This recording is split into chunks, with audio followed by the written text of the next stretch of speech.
Hello, everyone. This is now episode 6 of Lovecraft AI. Things are humming along greatly. We're up to our third comedy episode here, and this one will be really rewarding if you've been listening along. But, if this is your first video or first audio that you're listening to here, because there's not much for video, please enjoy. I think this is more of our, much like the previous story, this is just a big scooping of Lovecraftian comedy, and so we'll talk about it a little more afterwards. But this is the enigma of the forgotten events that may have happened in the unspeakable somewhere.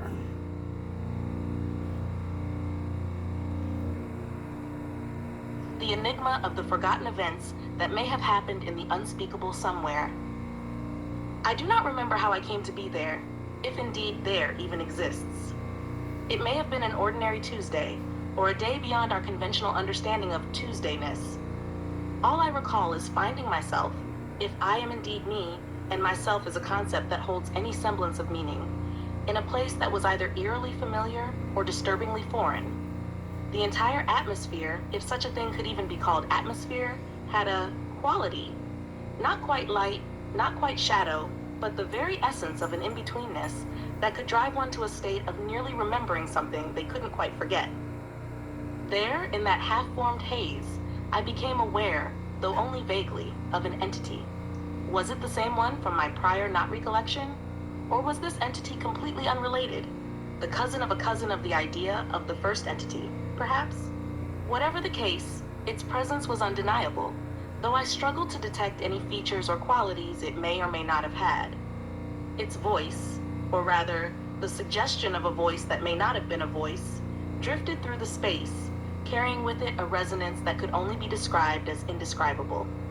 I believe it communicated something to me, something important, profound, and beyond all human understanding. But as soon as the message entered my mind, it evaporated like mist, leaving only a whisper of a feeling of something I had almost comprehended, yet never really grasped. It was then that I realized with growing unease that this was not the first time I had encountered this, whatever it was. Or was it?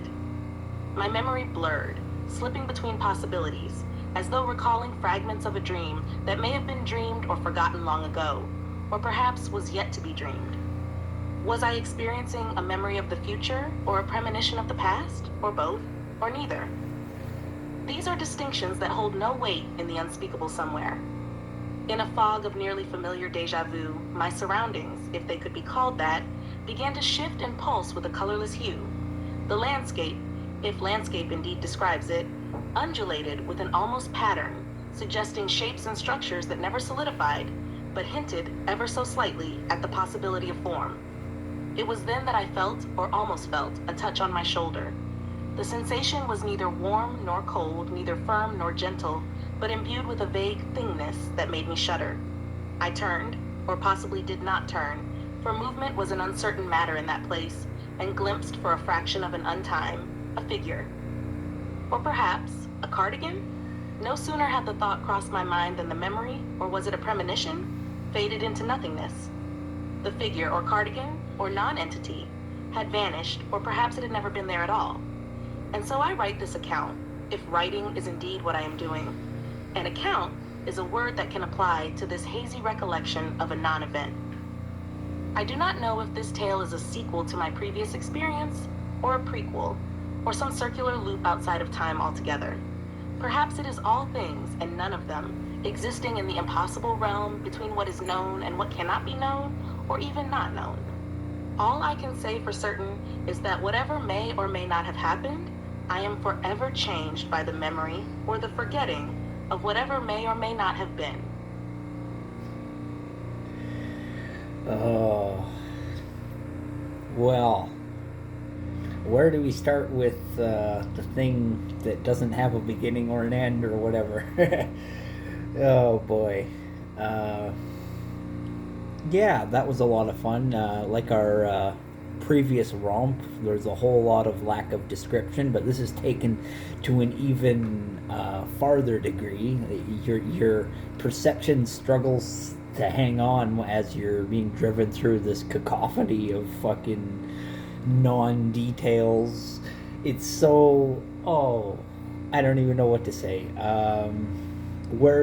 Okay, I'm gonna start with our burgeoning Lovecraft comedy universe that was completely unplanned for the most part. I did ask for this to be a sequel or perhaps a prequel, and it kind of ran with that. But the funny thing was, I didn't specify what story I was talking about when I said if this is a sequel or a prequel, and so out of nowhere, in this indescribable bunch of things that maybe weren't perceived, all of a sudden there's a cardigan.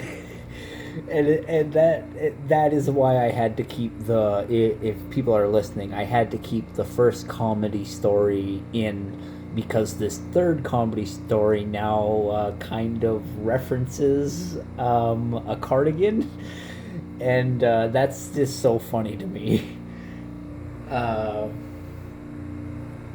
Yeah, we what else is... a day beyond our conventional understanding of Tuesdayness. I love that. That's fun. I'm just kind of going over it again here, see if there's any little funny ones that I want to go over, because the whole thing is just kind of funny. Oh, okay, here's a good one. Its voice, or rather the suggestion of a voice that may not have been a voice, drifted through the space, carrying with it a resonance that could only be described as indescribable. It's just so simple and so fun.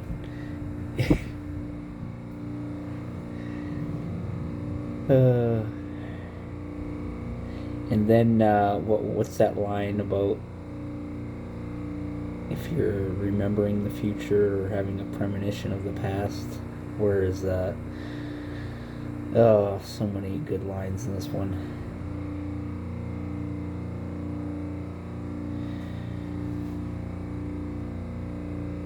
And so, I write this account if writing is indeed what I am doing.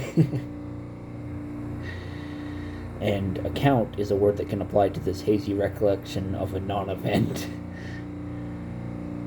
Oh, that's good stuff.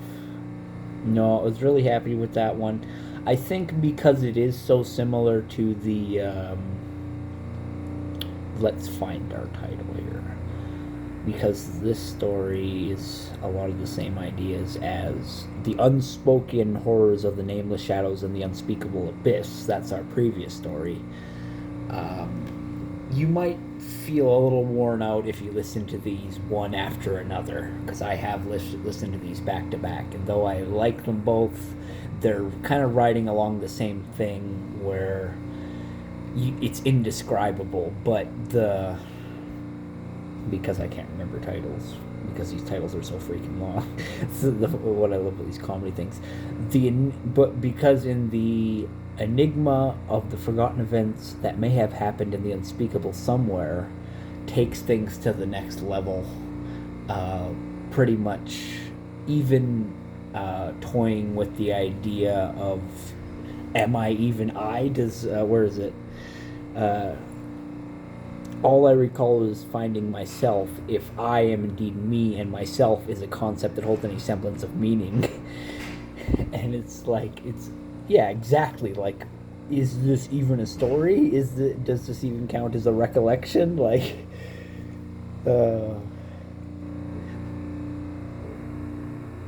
it's and so I could understand somebody thinking this is just nonsense, and it kind of is. But that's kind of if you were a really harsh critic of Lovecraft, you could kind of go that way with him and be like, he literally doesn't describe it though. And so, yeah, it's kind of like if you didn't like Lovecraft, I could understand this being like the most painful thing ever. And that's fair. like, this is not an easy read. This is, well, it's all. Most of it undoes itself whenever it kind of almost something does something, and then it's like, well, but maybe not. And maybe it's this thing, but also maybe it's not that. It's like maybe it was a hamster, maybe, but it's also maybe unhamsterly.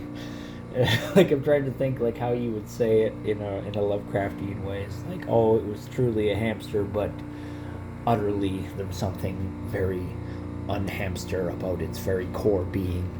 I can't. I'm not as good as ChatGPT, so I can't bring on the Lovecraft like that. But like, not quite light, not quite shadow, but the very essence of an in-betweenness that could drive one to a state of nearly remembering something they couldn't quite forget. It's so stupid. It's so stupid. Yeah. No, I like this one. It's a lot like our previous comedy story there, but the enigma of the forgotten events that may have happened in the unspeakable somewhere is quite a ride, and I think it's even is not looked at as a comedy, which is hard when it has a cardigan and it's or a day beyond our conventional understanding of Tuesdayness. Like, this one cranks up the funny. It's got a sense of humor about it, and I would say because it does go a little bit funnier, I would say this one feels kind of the farthest from, well, not the farthest, but I feel like the previous story felt closer to a Lovecraft description, where this feels, because you're double backing so much, it feels a little bit less. But I think that's because even Lovecraft had his limits, and even he would be like, wait, stop. This is Lovecraft for Lovecraft is what this is. It's like, this is your brain on drugs. Like, it's good stuff. This is fantastic. But like I say, I can understand if it's a bit much for somebody, but I hope you enjoyed this. And this has been Joseph Arthur Rizal, and thank you for listening.